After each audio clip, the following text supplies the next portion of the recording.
Hey everyone, welcome to the new episode. So today we're going to be talking about wargaming on the go. So this video came to me because my son, who loves wargaming, whenever we go over to someone else's house, he's like, can we take wargaming with us? Can we take Grimdark Future or whatever it happens to be? And generally I'm like, yeah, alright, that's fine. But the last couple of times I've been like, struggling with the terrain, guys. The terrain is a big kicker, right? Like, trying to find a way to store terrain and then move it, it's crazy. I do have a tub, but it's like, this big by this. And then trying to fit that in the car, and then, sometimes all the terrain doesn't quite fit into the box quite nicely. And you're just like, oh man, trying to carry the terrain around. What a pain in the butt. Well, good news, I have found a solution. But bad news for people who only want to be here for the terrain solution, that's at the end of the video. So if you want to jump to that point and just have a look at that, that's great. But otherwise, we're going to talk about all the different ways that we can sort of look at transporting our wargaming stuff. So we'll start off with the easy one.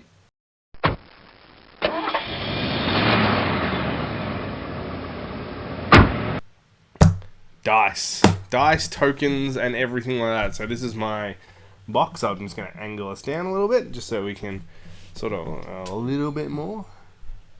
So here's my box. Great. Oh yeah, I got a big box. Yes I do. I got a big box. How about you? Alright, so yeah, this is my wargaming just additional extra bits. So I'll just pop her open. So this is just a simple craft box. So on the top here, we've got dice and my objective cards. On the next layer down, I've got tokens. So I got some tokens here. And I've also got my activation tokens, which are just these little gems that I found. And we've got some flags that I 3D printed for objective markers. So, and I've colored them, so red, purple, green. I just left green because that's what I happen to have. And that's that's pretty much it. And then the bottom, I've got some objective markers and my tape measures. I've got 4 in here. I've got some leftover clear tokens that I can use for different things, and I've also got some D8s for Mantic's Firefight, and I've got some D10s for wounds. So everything just fits in here quite nicely. I've got plenty of room for dice. And yeah, it's just really nice to sort of have this as a nice thing. Now, I do know that some people use fishing tackle boxes, pretty much the same. Tool boxes, also very similar. Even though I would recommend for your dice and stuff like that, smaller tool boxes is the best way to go. So yeah, that's basically what I've got for my carrying stuff. But you can pick pretty much everything, but I do suggest this sort of multi-tiered option because it means that you can have different tiers do different things for you, which means it's easy access.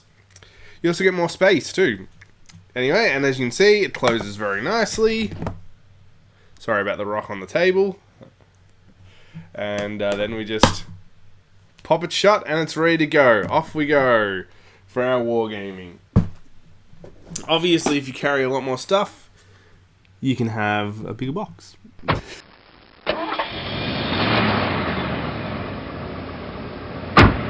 Talk about the next thing, shall we? Miniatures. That's the big one, let's be honest here, because back in the day we used to use toolboxes as miniature carrying things, but miniatures are fragile, guys. They break. If they have a lot of room to slide around, yeah. Games Workshop came out with these foam containers, these big sort of black suitcase style things with foam inserts. And they were pretty cool, but they were also really expensive, guys. We're talking like $40 a case. Now that's not so bad if you only have one army of like a smaller size, but if we're talking about you having a 2,000 point army, a lot of the time those cases would not hold that much. And also, secondly, the big thing is that you needed to cut bigger spaces for bigger miniatures, so that involved getting there and it was pretty good, but they also still broke. I still had breakage in those cases. It just was rarer, because, as I said, not every slot fit every miniature. So, and if you want a 2,000 point army, you probably have to get 2 of them, which was like $80. And now they're more expensive. They still exist, they're more expensive. Anyway, I've come up with a couple of solutions. So I'm going to leave this particular one for last. I'll just put that over there. Because I've only just recently tested that one. So the first one I've got here is for big miniatures. So it's just a simple box. So yeah, this is my box for larger miniatures. Here we go, and as you can see, you can just pull it up, and we've got some guys here, some different things. Some of these are legit, like this is a legit orc buggy, and just for some miniatures that just don't quite fit into different things. Look, it's the old school Avatar. His arm fell off again. I swear, I've spent more time gluing this dude together than actually playing with him. And then I've got like just some tanks and stuff like that. Things that don't really fit in my other storage options. This is not super duper ideal, but it does the job, and they stack and they're nice and flat. So yeah, I don't have a problem with these. So yeah, this is just an 8 compartment craft box. Nothing too crazy, so you don't have to go nuts. And I'll be honest here, outside of this particular slot here, none of these are really broken. So that's pretty cool. In fact, actually, I don't think I think my bigger version of the Avatar just would snap straight in half if I tried to store it. Like he needs his own special box. So yeah, so that's that one. I then have these ones for my Lord of the Rings miniatures, as well as some other ones. So these are just small boxes. These are great for just smaller miniatures. I kind of put them together. They don't tend to break or chip, which is something I thought may happen. It's not perfect. This is definitely more of I store this on the shelf and not really take this on the go. Because obviously, I mean, there's a lot of room to maneuver in these ones. But they do fit like 3 or 4 miniatures in each little slot, which is nice. So I use this. This is mostly for storage. I don't really use this one for transport. I just don't think they hold up super great in transport personally, but they're absolutely great to store you guys in and put them on the shelf. So that's what I recommend these for. These are storage ones, not travel ones. They can travel, but they're much better as storage. So but I thought I'd show this off. So this is just another one of those craft containers. I think it's like 24 compartments, possibly. We'll say roughly 24. Yeah, it's probably more than that. It's 6x4, so I can't be bothered doing maths right now. The maths will flash up here. My brain's just not functioning, guys. I'm just getting over a cold, so but I need to do a video for next week. And then finally, we have the last thing of my own personal one, and this is these tiered storage. So these are 3s. They have removable things. Oh, the other one also has removable pieces, so you can make them sort of different sizes.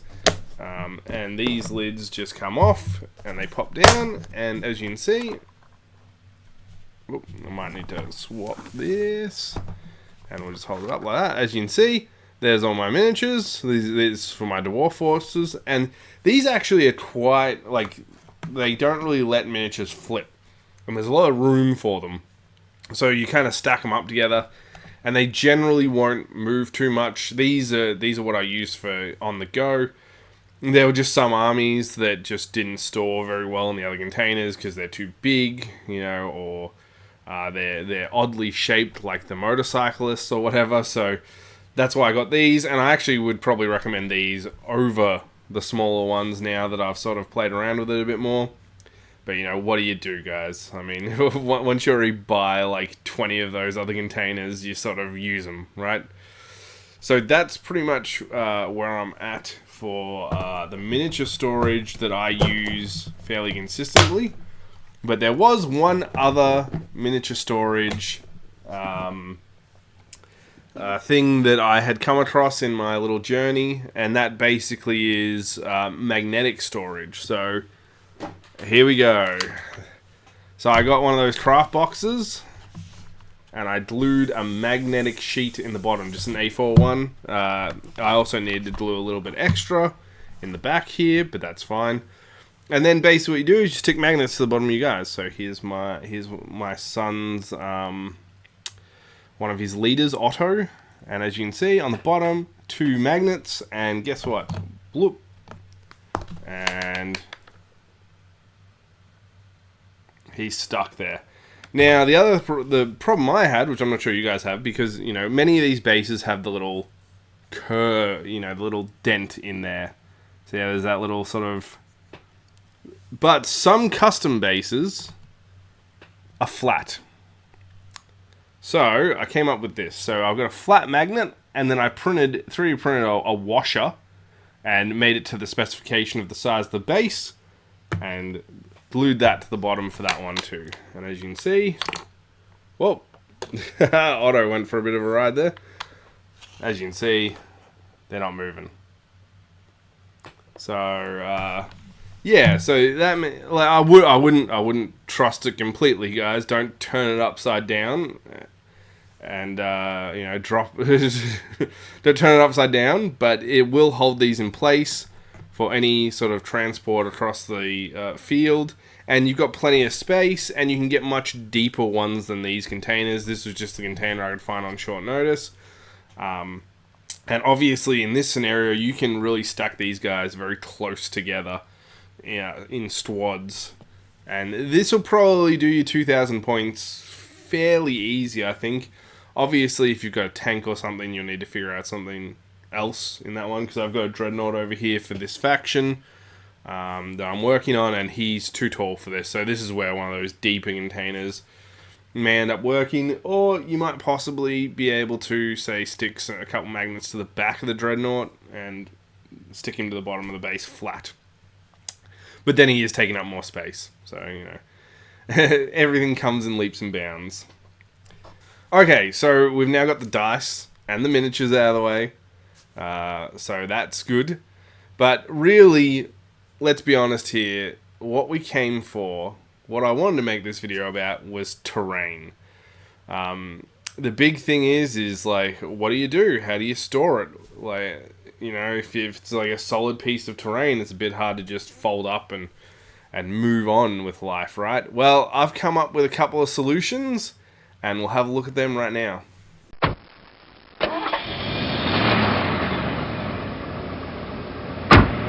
Alright, so here comes my solution for this particular scenario. So what I end up with is, I was like, what I want something that stores flat, right? So I came up with this. This is a base that I printed, and a picture that I stuck on of a building. Nothing too dramatic or crazy.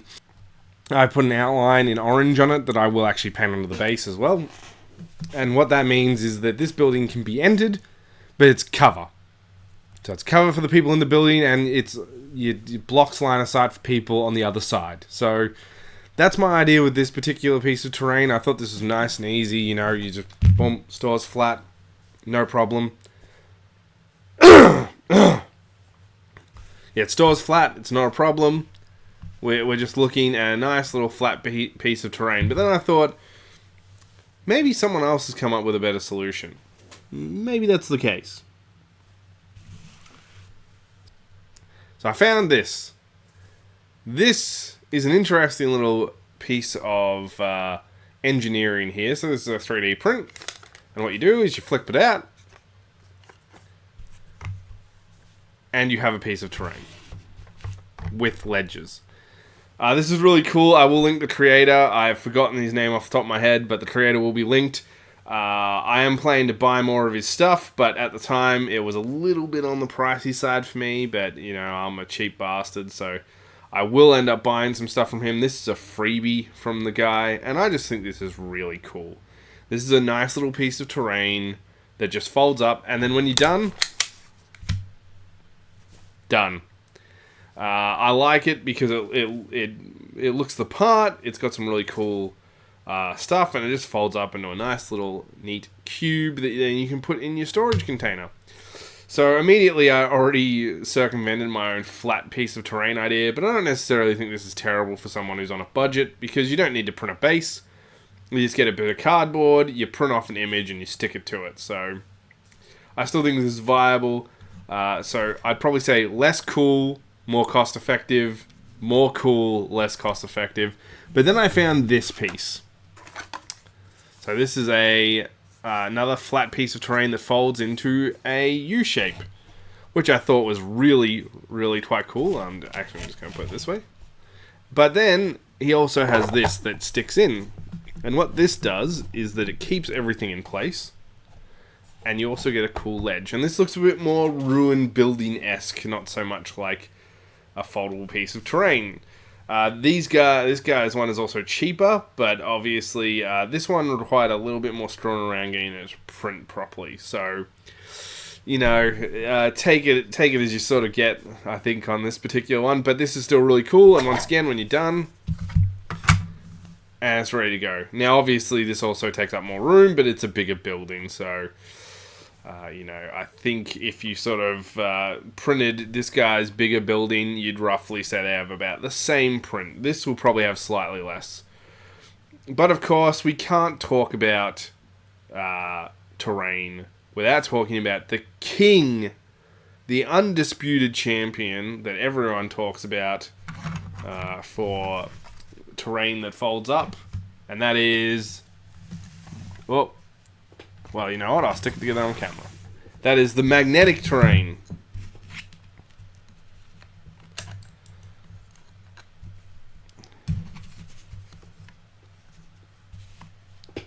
Like that. So obviously magnetic terrain has been around for a while. I think almost everyone has had some sort of experience with it. This is stuff I've 3D printed. I know this looks very big. To cut a long story short, I wanted to make sure this video was getting out because I'm a bit behind in the video schedule at the moment. Thank you, crappy microphone and illness. So I just printed this much larger than it should have been to fit the magnets that I had at the time. But as you can see, this is more of a demo piece. This works. You know, you take this off, you put it back on, and everything just stays stuck in place. Now, there is, of course, a downside to magnets. That being that there's a bit more screwing around when you're putting this stuff together. If you can get magnetic terrain that just magnets without any problems, great. But with this, gluing the magnets in, making sure they're in the right direction so they actually magnetize instead of pushing each other apart, it's a bit of a pain, honestly. Speaking of this, though, I will say that there is a slight alternative to this. So just give me a minute and I will we'll work that out. So my final thing for the magnetic terrain is these. These are kid toys called magnetics, and basically they sort of function very similarly to, you know, magnet terrain. They magnet together, they're nice and easy to use.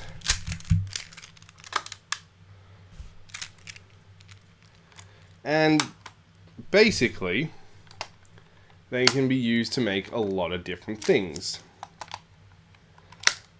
Let's just put it like that. See? I've already got a bit of a building going on here. Of course, with this, you'll need to make them look a little bit more wargamey. Even though if you're just doing it on the go, I mean, this will do the job, right? So, yeah, the clay rollers obviously would come in handy for this. You just roll out a piece of terrain, stick it to the magnetic tiles, and you're good to go. Obviously, you could also just, you know, use some bits and bobs just to make it look a bit more wargamey. You know, if you paint it over the top of it, like a stone color, maybe a bit of a texture, you're probably going to end up having a concrete looking building. And just for the record, you can get a lot of these for about $30 or something like that. You'd be able to build like 4 or 5 buildings out of that. Of different sizes, of course, not 4 or 5 giant buildings. But you'd probably get like 2 small buildings, maybe a medium building and a large building out of it. So I think that's pretty decent for $30. And also you get to pick what they look like. But that's about it, guys. That's about it for Wargaming on the go. This is not a budget video. This is definitely more of a sort of showing off what you can get done on the go. So if you sort of use some of these tips, hopefully that means you'll be able to transport your stuff a bit easier, particularly the foldable terrain. If you've got a 3D printer, great. If you don't, you know, see if you can get these printed somewhere. Or go for the flat terrain, you know, just one of these. Yeah, I know it's not exciting, but, you know, let you get on the go. Or, yeah, buy some magnetic terrain. Just live with the fact that it's going to look like magnetic terrain unless you paint it.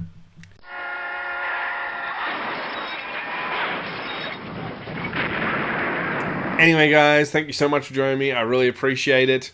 I'm sorry about the croaky voice. I'm just getting over a cold, so let's hope that that's fully recovered. And we will continue with the other videos going forwards. I will be doing an announcement on a 100 subscriber special, so keep an eye out for that. And if you like this video, drop a like so that I know I'm doing a decent job. Anyway, thanks for joining me again, and I'll catch you on the next one. Bye.